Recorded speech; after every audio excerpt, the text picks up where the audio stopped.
सच में मैंने उसकी बात ना मान के ना अपना जीवन अंधकार में डाल दिया।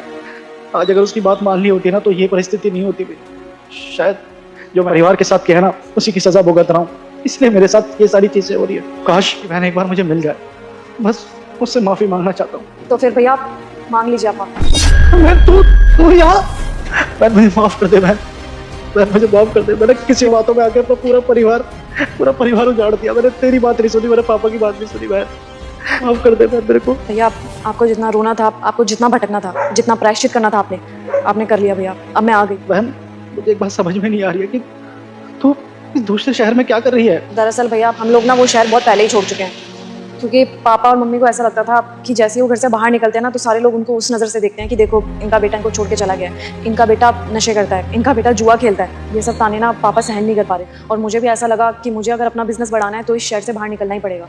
तो मुझे ये शहर ठीक लगा, तभी भैया। रुक जा बेटे, अगर अपनी माँ की लंबी उम्र चाहता है तो इस चैनल को लाइक और सब्सक्राइब कर दे। लखनऊ बहुत पहले ही छोड़ दिया और हम यहाँ पे आकर के रहने लगे। और भैया आपको एक बात बताऊँ, आप जो ऊपर देख रहे हो ना ऑफिस, वो मेरा ही ऑफिस है। तो भैया अभी मैं और मम्मी पापा हम लोग इसी शहर में रह रहे हैं। और संयोग तो देखो भैया, आप मेरे ही ऑफिस में गार्ड का कर रहे थे।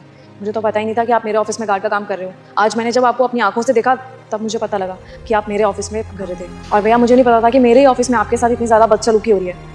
तो इसलिए भैया मैं आपको ये काम नहीं करने दूंगी। आप चलिए मेरे घर चलिए। नहीं बहन, मैं वापस उस घर में बिल्कुल नहीं जा सकता।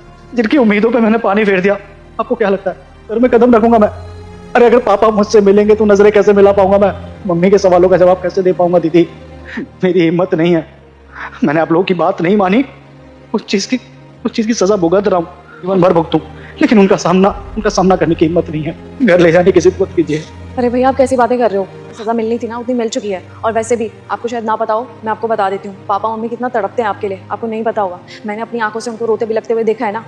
डेली आपको याद करते हैं। जब आपके घर पे फेवरेट सब्जी बनती है ना, तो मम्मी हमेशा आपको याद करती है। वो बहुत खुश होंगे भैया अगर आप मेरे साथ घर चलोगे तो। उन्होंने तो कब का माफ़ कर दिया आपको, और मैंने भी। भैया इसीलिए कह रही हूँ, आप प्लीज़ मेरे साथ घर चलिए, लेकिन हाँ एक शर्त पर। शर्त? यस बहन। शर्त ये भैया कि आप आज के बाद कभी भी मुझसे या पापा से कोई भी बात नहीं छुपाओगे। नहीं दीदी, कभी ऐसा नहीं करूंगा। ऊपर वाला सबका सामना करने की हिम्मत दे दे दूंगा। आप अभी के अभी ना मेरे साथ घर चलिए। मम्मी पापा आपको देख करके बहुत खुश होंगे। थैंक यू भगवान, फाइनली आपने मेरे भाई को मिलवा दिया मुझसे। चलिए भैया। वो बालक तेरे घर में 10 मिनट में खुश अच्छा होने वाला है। अगर तू इस चैनल को सब्सक्राइब करेगा, 5 दोस्तों को शेयर करोगे तो अच्छा।